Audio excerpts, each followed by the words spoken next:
الحمدللہ رب العالمین والصلاة والسلام علی محمد الامین فاعوذ باللہ من الشیطان الرجیم بسم اللہ الرحمن الرحیم۔ خواتین و حضرات، سورہ نساء کی آیت 153 سے ہم درس کا ابتدا کر رہے ہیں۔ میں اس سے پہلے عرض کر چکا ہوں کہ سورہ تو آیت 126 پر اپنے مضمون کے لحاظ سے ختم ہو گئی ہے۔ وہ سوالات اب زیر بحث ہیں جو اس سورہ کے مطالب سے متعلق پیدا ہوئے ہیں۔ یعنی اگر نظم کے لحاظ سے دیکھا جائے تو یہ آخر میں ایک ضمیمہ ہے جس میں لوگوں کے سوالات کا جواب دیا ہے۔ پہلا سوال عام مسلمانوں کی طرف سے تھا جو عورتوں سے متعلق بعض احکام سے پیدا ہوا، اس کا جواب دیا گیا۔ دوسرا منافقین کی طرف سے تھا، اس کا جواب ہوا۔ اب یہ تیسرا سوال ہے، اور یہ سوال در حقیقت ایک مطالبہ ہے۔ یعنی جس طرح سے مسلمانوں نے کمزوری کے ساتھ یہ محسوس کیا کہ جو احکام انہیں دیے جا رہے ہیں ان پر عمل کرنے میں انہیں کچھ مشکل پیش آئے گی، تو ان کو توجہ دلائی گئی کہ اللہ کا قانون کیا ہے، عورتوں کے حقوق کیا ہے، یتیموں کے حقوق کیا ہے۔ اس میں آدمی کو خست سے کام لینے کی بجائے فراخ دلی سے کام لینا چاہیے۔ منافقین نے جو سوال کیا وہ ان کے ذہن کے لحاظ سے تھا، اس کی وضاحت کی۔ یہ سوال اہل کتاب کے اس مطالبے پر مبنی ہے کہ جو کچھ بھی آپ نے قرآن مجید میں بیان کیا ہے یا ہدایت ہمیں پہنچانے کی کوشش کی ہے، یہ تو آپ فرما رہے ہیں نا کہ خدا کی کتاب ہے۔ ہم تو اس وقت مانیں گے جب براہ راست آسمان سے ایک کتاب ہم پر نازل ہو۔ اہل کتاب کی طرف سے یہ مطالبہ ظاہر ہے کہ ایک بالکل ہی نامعقول مطالبہ تھا۔ یعنی اگر کسی اور قوم یا اور گروہ کی طرف سے یہ مطالبہ ہوتا تو تب بھی کچھ قابل اعتنا ہو سکتا تھا کہ یہ نبوت سے، اس کی تاریخ سے واقف نہیں ہے۔ اہل کتاب تو نبوت کی تاریخ سے واقف تھے، یعنی انہیں معلوم تھا کہ ان کے اندر انبیاء کیسے آتے رہے ہیں، وہ اللہ کا پیغام کیسے پہنچاتے رہے ہیں۔ اللہ تعالیٰ کا ہمیشہ سے یہی طریقہ رہا ہے کہ وہ اپنی ہدایت کے لیے انبیاء علیہ السلام کا انتخاب کرتا ہے، پھر ان پر اپنی کتاب نازل کرتا ہے۔ یہ طریقہ تو اللہ تعالیٰ نے کبھی بھی اختیار نہیں کیا کہ وہ براہ راست آسمان سے ہر شخص پر ایک کتاب نازل کر دے، یا لوگوں کو ایک میدان میں جمع کیا جائے اور وہاں وہ کتاب کو اترتے ہوئے دیکھ لیں۔ تو یہ ایک غیر معقول مطالبہ تھا جو انہوں نے پیش کیا۔ یسألک اہل الکتاب ان تنزل علیہم کتابا من السماء، یہ اہل کتاب تم سے مطالبہ کر رہے ہیں کہ اس قرآن کے بجائے، یعنی یہ جو قرآن آپ پیش کر رہے ہیں، اس کے بجائے ان پر براہ راست آسمان سے ایک کتاب اتار کے لاؤ۔ یہ مطالبہ کر رہے ہیں۔ یہ مطالبہ جس طریقے سے سامنے آیا ہے، یعنی اللہ کی کتاب قرآن پیش کی گئی اور انہوں نے جواب میں یہ کہہ دیا کہ ہمیں تو ایک ایسی کتاب چاہیے جو آسمان سے براہ راست نازل کی جائے، اس کے بعد ہم ایمان لانے کے لیے تیار ہوں گے۔ اگر آپ آگے پڑھیں گے یہ معلوم ہوتا ہے کہ اس کا جواب اس قدر سخت اور شدید تنبیہ کے ساتھ دیا گیا ہے کہ اگر عربی زبان سے آدمی واقف ہو تو معلوم ہوتا ہے کہ لفظ سے جوش غضب ابلا پڑ رہا ہے، یعنی یہ کیفیت ہے۔ اللہ تعالیٰ اس قوم کو اس کی سرکشی پر اور جگہوں پر بھی تنبیہ کرتے رہے ہیں، لیکن اس تنبیہ میں جو شدت ہے وہ قرآن میں کہیں اور نظر نہیں آتی۔ پوری تقریر جتنی آگے جواب میں کی گئی ہے ابتدا سے انتہا تک صرف فرد قرارداد جرائم پر مشتمل ہے،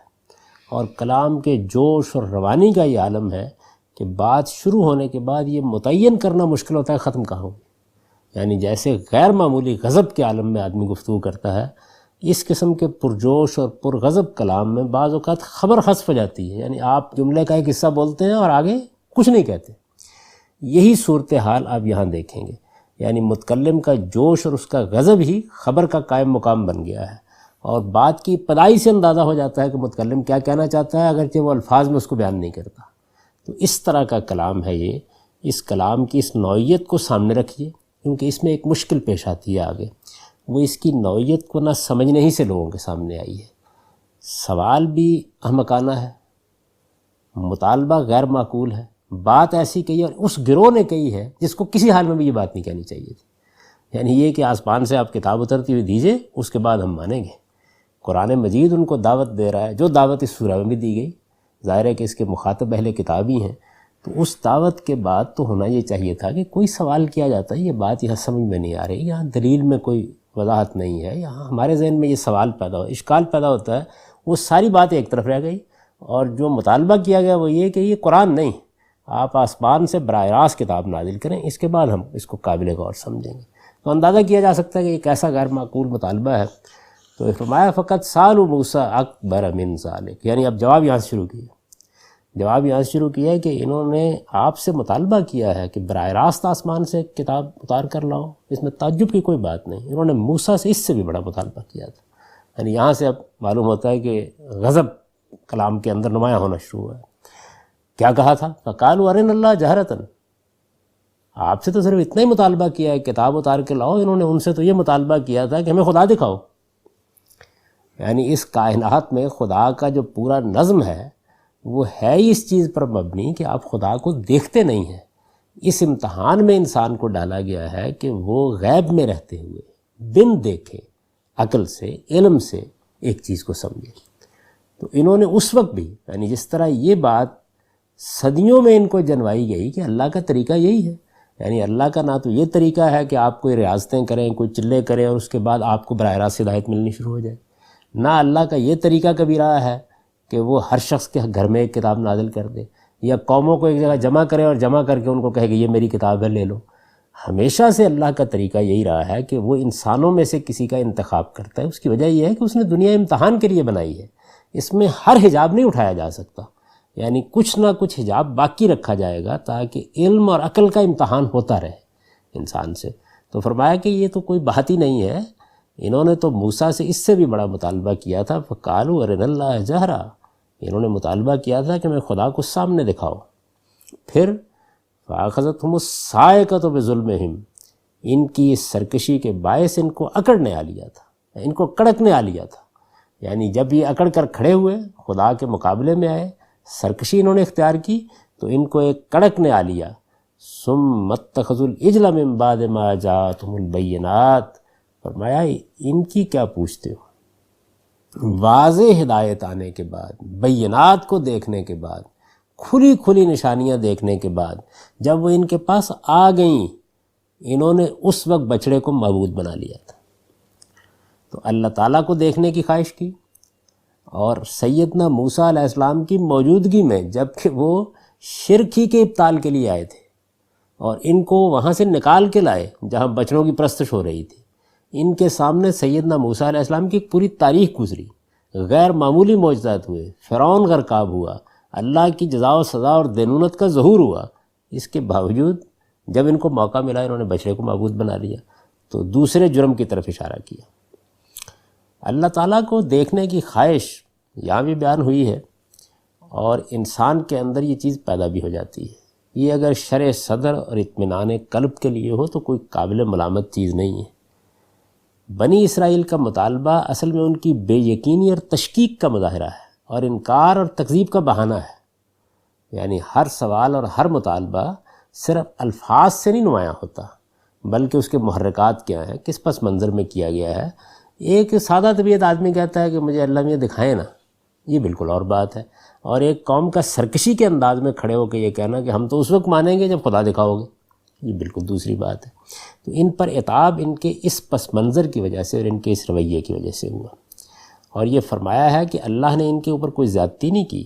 یہ ایک ایسے تجربے کے لیے بزد ہوئے، یہ جو کہا ہے نا فَأَخَذَتْهُمُ الصَّاعِقَةُ بِظُلْمِهِمْ، یعنی ان کے اس ظلم کی وجہ سے، ان کی اس سرکشی کی وجہ سے ان کو کڑکنے آ لیا۔ تو یہ کوئی ان پر ظلم نہیں ہوا، بلکہ انہوں نے ظلم کیا اور اس کا نتیجہ پھر ان کو بھگتنا پڑا اس طریقے سے۔ فَعَفَوْنَا عَنْ ذَلِكَ، فرمایا اس کے بعد بھی ہم نے ان سے درگزر کیا، یعنی کھلی کھلی نشانیاں آ چکی تھیں، اس کے بعد انہوں نے بچڑے کو معبود بنا لیا، اس پر بھی ہم نے ان سے درگزر کیا۔ وَآتَيْنَا مُوسَىٰ سُلْطَانًا مُبِينًا، اور موسیٰ کو ان پر سری غلبہ عطا فرمایا تھا۔ اس کی صورت یہ ہوئی، یہ بائبل سے معلوم ہوتا ہے کہ سیدنا موسیٰ علیہ السلام کے حکم سے بنی اسرائیل کی پوری جماعت کے اندر سے مجرموں کو پاک کر دیا گیا۔ یعنی سیدنا موسیٰ علیہ السلام کو فوج نہیں تھی، وہ اللہ کے پیغمبر تھے، واپس تشریف لائے، ان کے سامنے جب یہ مقدمہ پیش ہوا تو انہوں نے بہت غضب کا اظہار کیا کہ میں تو کچھ دنوں کے لیے گیا تھا اور تمہارے لیے اللہ کی کتاب لینے کے لیے گیا تھا، تم نے یہ میرے پیچھے کیا کیا ہے؟ بچڑے کو معبود بنا کے اس کی پرستش شروع کر دی ہے۔ تو اس کے بعد سیدنا موسیٰ علیہ السلام نے ان کے مجرموں کو سزا دی۔ بائبل میں اس کی تفصیل بیان ہوئی ہے کہ سیدنا موسیٰ علیہ السلام نے لشکرگاہ کے دروازے پر کھڑے ہو کر کہا کہ جو خداوند کی طرف ہے، یعنی اپنے ایمان پر قائم ہے، وہ میرے پاس آ جائے۔ یعنی لوگوں کو پہلے انہوں نے تطہیر کر کے الگ کیا۔ یہ اللہ کا ہمیشہ سے طریقہ ہے کہ آخری وقت تک مہلت دی جاتی ہے کہ لوگ اب بھی رجوع کر کے صحیح جگہ پر آنا چاہیں تو وہ آ جائیں۔ تب سب بنی لاوی ان کے پاس جمع ہو گئے، تو انہوں نے ان سے کہا کہ خداوند اسرائیل کا خدا یوں فرماتا ہے کہ تم اپنی اپنی ران سے تلوار لٹکا کر پھاٹک پھاٹک گھوم کر سارے لشکرگاہ میں اپنے بھائیوں اور اپنے ساتھیوں اور پڑوسیوں کو اب قتل کرو گے۔ یعنی جو جو تمہارے قریب کا ہے، جو امتحان مسلمانوں کو میدان بدر میں پیش آیا ہے، کم و بیش یہی صورت پیدا کر دی گئی۔ یعنی ان کے پاس کوئی فوج اور لشکر نہیں تھا، انہی لوگوں سے مطالبہ کیا گیا کہ تمہارے اگر بھائی نے یہ حرکت کی ہے تو تم اس کو قتل کرو گے، تمہارے پڑوسی نے کی ہے تو تم اس کو قتل کرو گے، تو تمہارے ذریعے سے اب ان کو سزا دی جائے گی۔ تو پھر بنی لاوی نے موسیٰ علیہ السلام کے کہنے کے مطابق، بائبل سے معلوم ہوتا ہے، یہ کتاب خروج میں بڑی تفصیل سے واقعہ بیان ہوا ہے کہ ان لوگوں کو قتل کیا، اور اس میں کوئی 3000 کے قریب لوگ مارے گئے۔ ارتداد کی سزا انہوں نے نافذ کر دی، اور پھر انہوں نے ان لوگوں سے کہا کہ اب یہ جماعت پاک ہو گئی ہے، اپنے آپ کو خدا کے ساتھ مخصوص کرو، اور آج اللہ تعالیٰ سے برکت مانگو، اور پھر اس طریقے سے توبہ و استغفار کی ایک عمومی منادی ہوئی۔ یہ واقعہ ہوا۔ اس کے بارے میں ایک بات اور سمجھ لینی چاہیے، اور وہ یہ کہ قرآن نے بھی اس کو بیان کیا، بائبل تو خیر ہے ہی ساری اس کا بیان، کہ بنی اسرائیل کے لیے جزا و سزا کا قانون عام لوگوں سے بالکل مختلف ہے۔ یعنی بنی اسرائیل اللہ کی منتخب جماعت ہے، ان کو اسی طرح منتخب کیا گیا جس طرح اللہ نبیوں کا انتخاب کرتا ہے۔ نبیوں سے اگر کوئی غلطی ہو جائے تو اس کا معاملہ یہ نہیں ہوتا جو میرے اور آپ سے کوئی غلطی ہوتی ہے تو مؤخر کر دیا یا تنبیہ کر دی، اس کی سزا مقرر ہے۔ چنانچہ قرآن مجید نے رسالت مآب صلی اللہ علیہ وسلم کے بارے میں یہ کہا ہے کہ وَلَوْ تَقَوَّلَ عَلَيْنَا بَعْضَ الْأَقَاوِيلَ لَأَخَذْنَا مِنْهُ بِالْيَمِينِ ثُمَّ لَقَطَعْنَا مِنْهُ الْوَتِينَ۔ ہماری اس تعلیم اور ہماری اس ہدایت اور ہمارے اس کلام کے مندر ادنا درجے میں بھی اگر کوئی بات یہ ادھر ادھر کر دیں گے تو ہم ان کو رگے جاں سے پکڑیں گے، اور تم میں سے کوئی قریب نہیں آ سکے گا اس کے بعد۔ یعنی یہ سخت تنبیہ ہوتی ہے۔ یہی معاملہ حضرت یونس کے ساتھ ہوا ہے۔ انہوں نے جب اس معاملے میں غلطی کی تو یہ معلوم ہے کہ اس کے بعد ان کو اللہ تعالیٰ نے مچھلی کے پیٹ میں ڈال دیا، اور اس میں قرآن یہ بیان کرتا ہے کہ وہ قیامت تک وہیں رہتے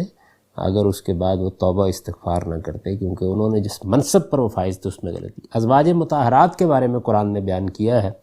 کہ جب ان کو ایک بار انتخاب کا حق دے کے اللہ تعالیٰ نے پیغمبر کی رفاقت کے لیے منتخب کر لیا، اور ان کے اپنے انتخاب پر کر لیا۔ پہلے حق دیا کہ آپ چاہیں تو الگ ہو سکتی ہیں، لیکن جب منتخب کر لیا تو پھر اعلان کر دیا کہ اب اگر تم کوئی اچھا کام کرو گی تو دوہری جزا ملے گی، اور اگر کسی غلطی کا ارتکاب کیا دوہری سزا ملے گی۔ تو اللہ تعالیٰ کی منتخب قوم ہے یہ، اس وجہ سے اس کو پاکیزہ رکھنے کا خصوصی اہتمام کیا گیا ہے۔ اس کی روشنی میں آپ بائبل کے وہ سب احکام سمجھ سکتے ہیں کہ جس میں معمولی اس طرح کے معاملات میں بھی بڑی سخت ان کے ساتھ تطہیر کا معاملہ اللہ تعالیٰ نے کیا۔ تو یہاں بھی یہی ہوا کہ جب انہوں نے یہ کیا تو ایک تو خود ان کے اوپر اس وقت اتمام حجت ہو چکا تھا، اللہ کا پیغمبر خود ان کے درمیان موجود تھا، یہ خود خدا کی منتخب قوم تھے، تو ان کے ساتھ یہی معاملہ ہے کہ یہ جرم کریں گے اللہ دنیا میں ان کو سزا دے گا، یہ اگر اچھا رویہ اختیار کریں گے دنیا میں ان کو سرفرازی حاصل ہوگی۔ ان کا معاملہ عام قوموں سا نہیں ہے۔ تو یہ اس واقعے کو بیان کیا۔ ارشاد فرمایا کہ ہم نے موسیٰ کو اس موقع پر ان پر سری غلبہ عطا کر دیا تھا، وَرَفَعْنَا فَوْقَهُمُ الطُّورَ بِمِيثَاقِهِمْ، اور ہم نے طور کو ان پر اٹھا لیا تھا ان سے عہد کے ساتھ۔ یہ جو الفاظ ہیں قرآن مجید کے عہد کے ساتھ، ان کو اگر آپ دیکھیں تو بالکل ایسے لگتا ہے کہ چونکہ بنی اسرائیل سے یہ عہد پہاڑ کے دامن میں لیا گیا تھا، اور طور کو اپنی جگہ سے اکھاڑ کر سائبان کے طریقے پر ان کے سروں پر لے آیا گیا تھا، تو لگتا یہ تھا کہ جیسے ابھی گر کر رہے گا۔ قرآن نے اس حالت کو بیان کیا ہے کہ گویا ایک طرف خدا کا عہد تھا اور دوسری طرف خدا کے جلال کی یہ نمود تھی۔ اس پس منظر، اس ماحول میں ان سے عہد لیا گیا تھا۔ اور پھر وَقُلْنَا لَهُمُ ادْخُلُوا الْبَابَ سُجَّدًا، یہی نہیں، فرمایا ان کی تاریخ پڑھو، ہم نے ان کو ایک بستی میں فتح عطا فرمائی، اور ان سے کہا کہ جب اللہ یہ نعمت دیتا ہے، اقتدار دیتا ہے، ایک بستی مفتوح ہو گئی ہے، تو اس کے دروازے میں داخل ہو سر جھکا کر، جیسے کہ اللہ کے عاجز بندوں کو داخل ہونا چاہیے۔ وَقُلْنَا لَهُمْ لَا تَعْدُوا فِي السَّبْتِ، اب یہ نہیں بتایا کہ انہوں نے پھر کیا کیا، یعنی واقعات کی طرف جیسے جوش غضب میں اشارے کیے جاتے ہیں نا، یہ کیا تھا انہوں نے، یہ کیا تھا انہوں نے، بالکل اسی اسلوب میں بات چل رہی ہے۔ فرمایا کہ یہی وہ لوگ ہیں کہ ان سے کہا تھا کہ سبت کے معاملے میں نافرمانی نہ کرنا، وَأَخَذْنَا مِنْهُمْ مِيثَاقًا غَلِيظًا، اور ان سب چیزوں پر ہم نے ان سے پختہ عہد لیا تھا، یعنی یہ بڑے بڑے جو واقعات ان کی تاریخ کے ہیں ان کی طرف اشارہ کیا، اور فرمایا فَبِمَا نَقْضِهِمْ مِيثَاقَهُمْ وَكُفْرِهِمْ بِآيَاتِ اللَّهِ، پھر ان کے عہد توڑ دینے کی وجہ سے ہم نے ان پر لعنت کر دی، یہ الفاظ حذف کر دیے، یعنی پھر ہم نے ان کے عہد توڑ دینے کی وجہ سے، بس جیسے ہے نا کہ آپ شدت غضب میں خاموش ہو جاتے ہیں، تو مطلب یہ ہے کہ لعنت کر دی ان کے اوپر، وَكُفْرِهِمْ بِآيَاتِ اللَّهِ، اور اس وجہ سے کہ انہوں نے اللہ کی آیتوں کو نہیں مانا، وَقَتْلِهُمُ الْأَنْبِيَاءَ بغیر حق، اور ان کے نبیوں کو ناحق قتل کر دینے کی وجہ سے، وَقَوْلِهِمْ قُلُوبُنَا غُلْفٌ، اور اس وجہ سے کہ انہوں نے کہا کہ ہمارے دلوں پر تو غلاف ہے، یعنی یہ جو ان کی تاریخ کے اندر ان کی سرکشی کے بڑے بڑے معاملات ہیں ان کو بیان کر دیا ہے، کہ جب ان کے سامنے حق پیش کیا گیا تو انہوں نے کہا کہ نہیں ہمارے ہاں کوئی چیز نہیں آتی، ہم تو جہاں ہیں وہاں جمے ہوئے ہیں۔ یہ بات بھی قرآن مجید نے نقل کی ہے کہ یعنی ہمارے ہاں تو صورتحال یہ ہے کہ اللہ تعالیٰ نے حق کے اوپر ہمیں آخری درجے میں شرع صدر دے دیا ہے، اب ہمارے دل بند ہیں، اب کوئی چیز آپ جو مرضی کہتے رہیں ہمارے دل میں نہیں اتر سکتی۔ جمود، تقلید اور اپنی عصبیت کا تعصب میں بدل جانا اس کا آخری بیان ہے یہ، کہ آدمی یہ کہے کہ نہیں اب جو جی چاہے آپ کہیے، ہمارے دل بند ہے۔ تو ان سب مواقع کی مثال دی ہے، اور یہ سب کا واقعہ اس سے پہلے بتایا جا چکا ہے۔ اسی طریقے سے جس بستی کے بارے میں یہاں ذکر ہوا ہے وہ بھی سورہ بقرہ میں بڑی تفصیل سے زیر بحث آ چکا ہے۔ یہ سرزمین فلسطینی کا کوئی شہر تھا جس کی فتح کے بعد ان کو عجز اور فروتنی کے ساتھ اس میں داخل ہونے کی ہدایت کی گئی تھی۔ اسی طریقے سے سبت کے معاملے کی بھی وضاحت ہو چکی ہے کہ یہ اصل میں تو یہ جمعہ کا دن تھا، سبت ہفتے کو دن کو نہیں کہتے، یعنی سبت تو اصل میں کہتے ہیں وہ دن کے جس میں کام کاج ممنوع کر دیا گیا ہے، اصل میں اس کو کہتے ہیں۔ تو یہ جمعہ کا دن تھا، بنی اسرائیل نے اس کو اگلے دن سے بدل ڈالا، اور ان کے ہاں پشت در پشت یہ دائمی عہد کے نشان کے طور پر خدا کی عبادت کے لیے خاص کر دیا گیا تھا کہ یہ ایک دن ہے کیونکہ تم خدا کی خاص قوم ہو۔ تو جس طرح ہمیں 5 وقت نماز سے یاد دہانی کرائی جاتی ہے، اور اللہ تعالیٰ نے ان کے لیے بھی اور بہت سے اہتمام کیے، تو ایک اہتمام یہ بھی تھا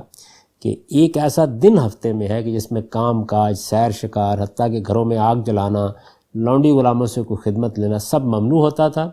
اور اس میں لوگوں سے یہ تقاضا کیا جاتا تھا کہ پورا دن اللہ کی بندگی، عبادت اور اس طرح کے کاموں میں یہ بسر کریں،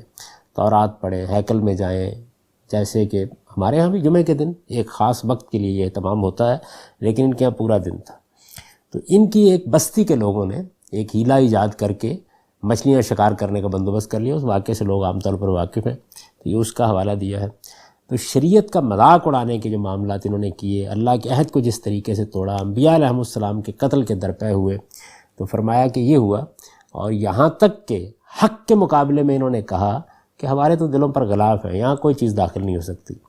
تو بہت سختی کے ساتھ فرمایا کہ بل طبع اللہ علیہ بکفرہم، نہیں غلاف کہاں ہیں، ایسا نہیں ہے، اللہ نے تمہارے کفر کی وجہ سے تمہارے دلوں پر مہر لگا رکھی، یعنی تم سزا کی زد میں آئی ہوئی قوم ہو، جب تم نے غلط رویہ اختیار کیا تو اللہ کے قانون کی زد میں آ گئے ہو۔ فلا یؤمنون الا قلیلا، اور فرمایا کہ اس لیے اب یہ کم ہی ایمان لائیں گے، یعنی یہ جس تعصب میں، جس ضد میں، جس ہٹ درمی میں مبتلا ہیں، مسئلہ یہ نہیں ہے کہ یہ کوئی بات سمجھنا چاہتے ہیں، جس مقام پر یہ پہنچ گئے ہیں اس کے بعد کوئی امکان نہیں ہے کہ یہ صحیح بات کو سمجھیں۔ وَبِكُفْرِهِمْ وَقَوْلِهِمْ عَلَىٰ مَرْيَمَ بُهْتَانًا عَظِيمًا،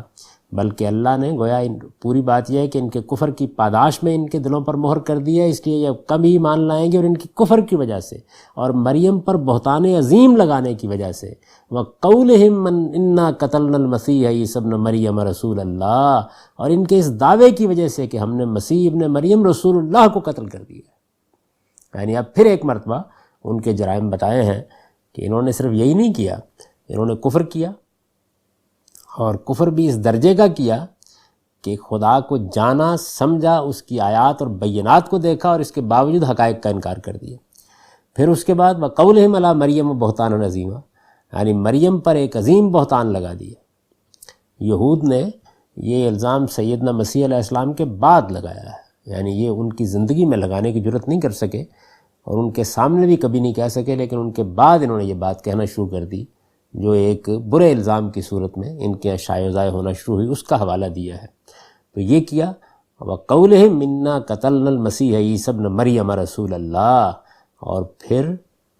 یہ کہا کہ ہم نے عیسیٰ ابن مریم کو قتل کر دیا۔ رسول اللہ کے الفاظ قرآن نے اس میں داخل کر دیے، یعنی یہ جانتے تھے کہ وہ اللہ کے رسول ہیں، سمجھتے تھے، اس کے باوجود یہ اس سے باز نہیں آئے، اپنی طرف سے اللہ نے ان کو بچا لیا۔ انہوں نے یہ کہا کہ ہم نے قتل کر ڈالا ہے، وما قتلوہ وما صلبوہ، درا حال ہے کہ انہوں نے نہ ان کو قتل کیا نہ انہیں صلیب دی، ولیکن شبہ لہم، بلکہ معاملہ ان کے لیے مشتبہ کر دیا گیا۔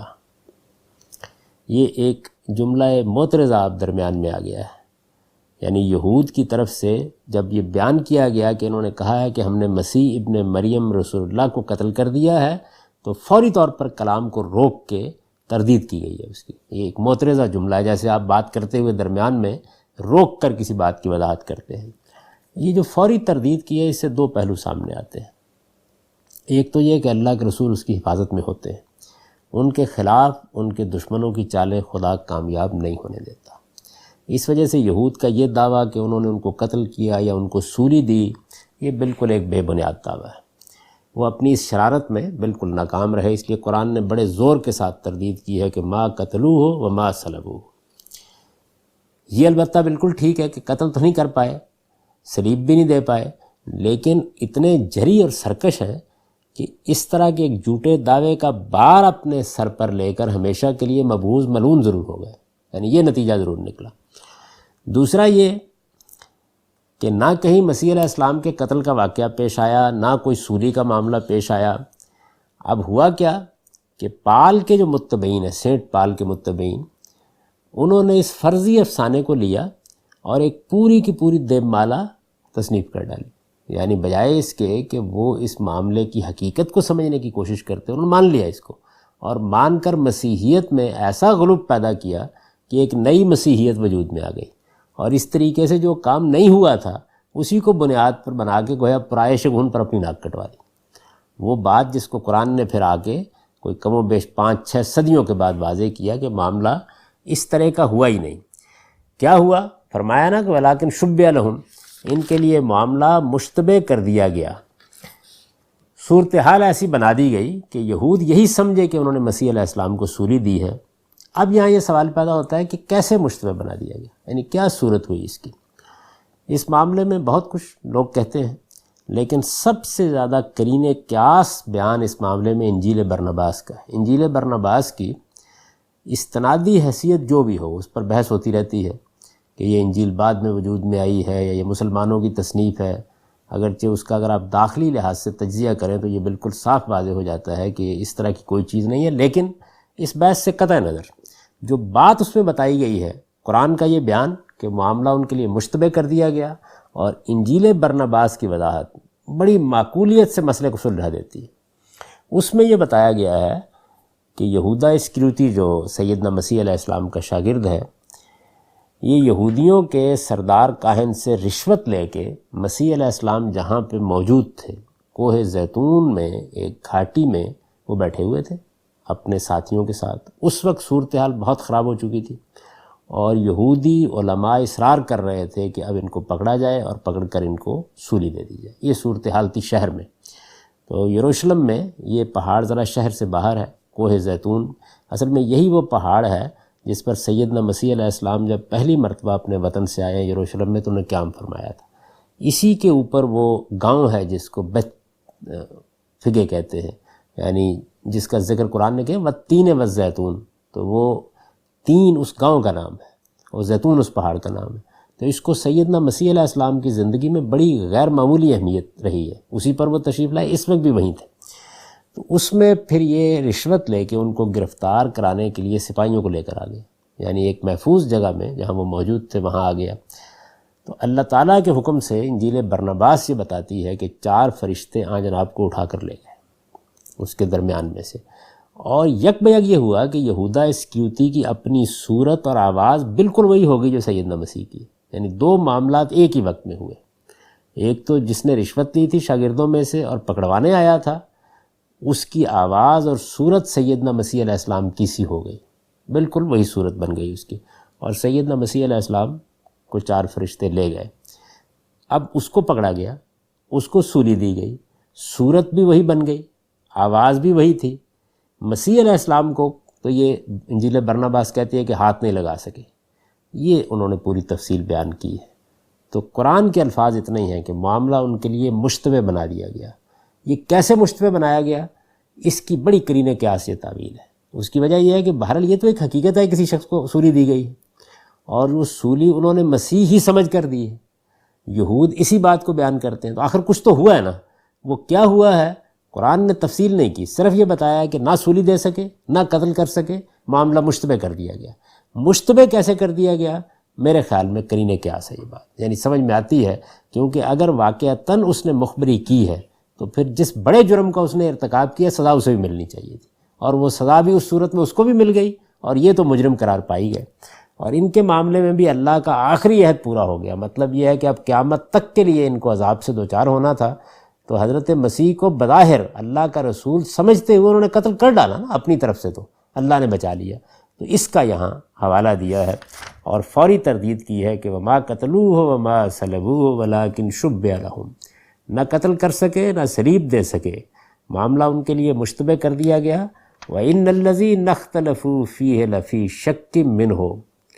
اور فرمایا کہ اس میں جو لوگ اختلاف کر رہے ہیں وہ بھی یقین کے مقام پر نہیں کھڑے، یعنی یہ پوری تاریخ پر ایک جملے میں تبصرہ ہے،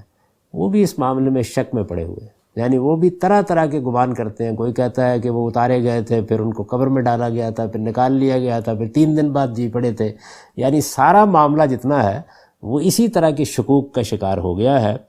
اور فرمایا ما لہم بہی من علم،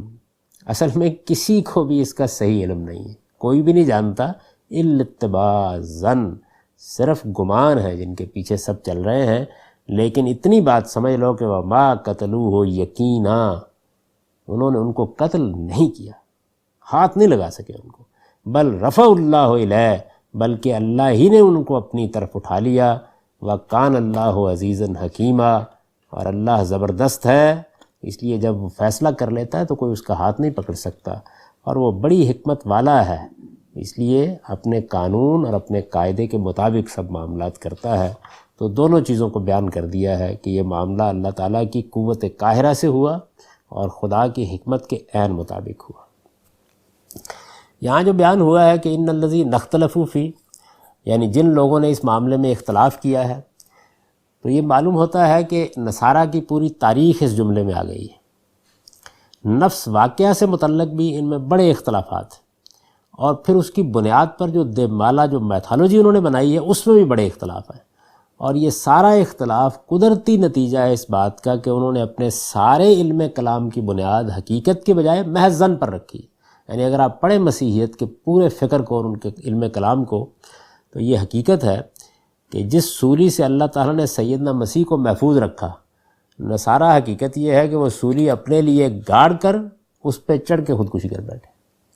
یعنی یہ صورتحال انہوں نے اپنے فکر و عمل میں کر لی، بجائے اس کے کہ ایک تحقیقی رویہ اپناتے، صورتحال کو جانتے، صحیح نتیجے تک پہنچتے، تو انہوں نے بھی یہ کیا۔ قرآن مجید نے یہ ان کے بارے میں بیان کیا ہے کہ اللہ نے ان کو اپنی طرف اٹھا لیا۔ اپنی طرف اٹھا لیا، کیسے اٹھا لیا؟ اس رفع کی وضاحت قرآن نے سورہ آل عمران کی آیت 55 میں کر دی، وہ پہلے ہم پڑھ چکے ہیں۔ یہ بتا دیا ہے کہ ان کو وفات دی پہلے، اور وفات کے بعد اللہ تعالیٰ اپنی طرف انہیں اٹھا لے گئے۔ یعنی اس کا مطلب یہ ہے کہ روح قبض کر کے ان کا جسم بھی اٹھا لیا گیا۔ یہ طریقہ ہے جو اللہ تعالیٰ نے اس معاملے میں کیا۔ مقصد کیا تھا؟ اللہ کا قانون یہ ہے کہ وہ اپنے رسولوں کی توہین نہیں برداشت کرتا۔ مسیح علیہ السلام اللہ کے رسول تھے، اور رسولوں کے بارے میں اللہ تعالیٰ کا یہ قانون قرآن میں بیان ہوا ہے کہ اللہ تعالیٰ ان کی حفاظت کرتا ہے۔ جب تک ان کا مشن پورا نہ ہو جائے، ان کے دشمن ہرگز ان کو کوئی نقصان پہنچانے میں کامیاب نہیں ہوتے۔